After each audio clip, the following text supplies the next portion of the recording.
Ukraine was the second largest republic in the Soviet Union after Russia. It was Russia's main trade partner.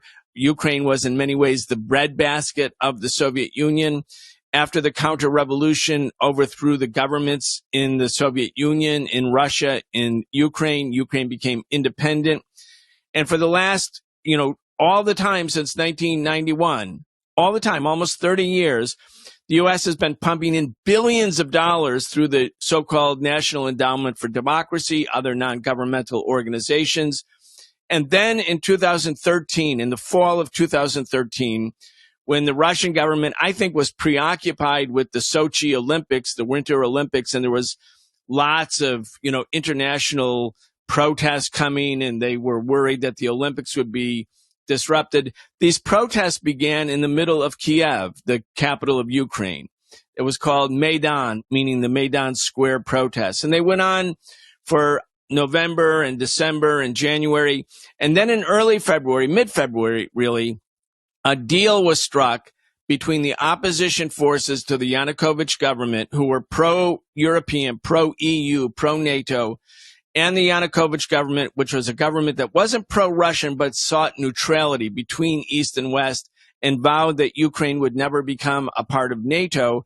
They came to a deal with Yanukovych, and the Russians were at the table, and the Germans were at the table, and the French were at the table, and the U.S. was at the table but as an observer. And there was an agreement that Yanukovych would pull the police out of the center of Kiev, that he would call early elections in Ukraine, meaning allowing the opposition to replace him as the president. He would devolve authority from the center of Ukraine to the regions, which was another demand of the opposition. And he signed that agreement with international observers watching on February 21st, 2014. On February 22nd, 2014, fascist-led militias stormed the parliament, dispersed the parliament, tried to kill the president. He fled for his life, and they created a neo-Nazi regime in Ukraine at that time. The whole eastern part of the country speaks Russian, was historically part of Russia. I mean, in 1625, Kiev was a capital of Russia. I mean, it's always been historically part of Russia, at least the eastern part of Ukraine. They banned the Russian language, and they made it clear that they were going to join NATO. Now, at that moment, the U.S. thought, and by the way, John McCain, Hillary Clinton spokespersons, they were all in Maidan. They were handing out cookies to the protesters. The U.S.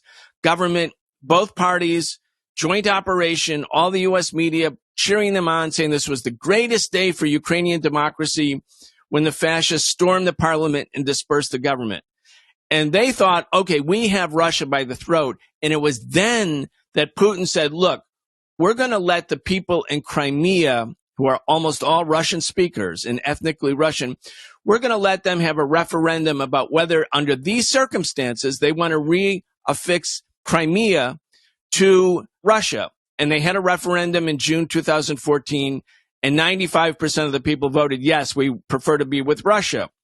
Crimea had always been part of Russia. It was only given to Ukraine in 1954 by Nikita Khrushchev when Ukraine and Russia were part of the same country, the Soviet Union.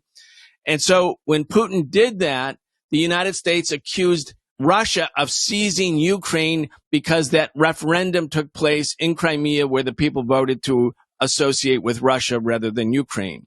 The other part of that equation that's very important for people who don't know enough about this situation to understand is Crimea was the most important naval base for the Soviet Union.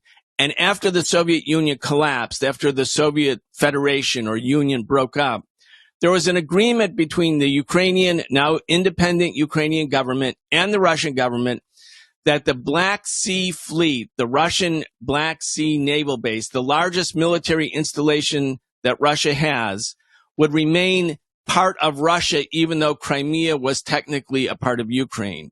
So when the U.S.-led fascist coup d'etat took place, Vladimir Putin realized that the Russian primary biggest military base, the largest naval base, would now become a NATO base with nuclear missiles pointed at Russia. That was too much. And so then, and only then, did Russia go forward and allow this referendum to take place. And since then, the United States and all of the politicians and the media have labeled Putin to be and Russia to be the aggressor. But that's the actual context. And so Russia now feels that Ukraine, which was the exact, planes through which Hitler invaded the Soviet Union in June 1941, what Putin is saying is, this is a red line for us. We are not going to allow Ukraine, formerly our biggest ally, the second biggest republic in the Soviet Union, to be used by NATO to prepare for an invasion of Russia. That's not going to happen. That's why we are now at the verge of a major power conflict between the U.S. and Russia. And the reason I wanted to give a little bit of this history is that the American people don't know about it. And they just think, because they're told every day, that Putin is bad, he's an autocrat, and Russia is an aggressor, when in fact, Putin, and in this case, Russia, are the victim of Western aggression.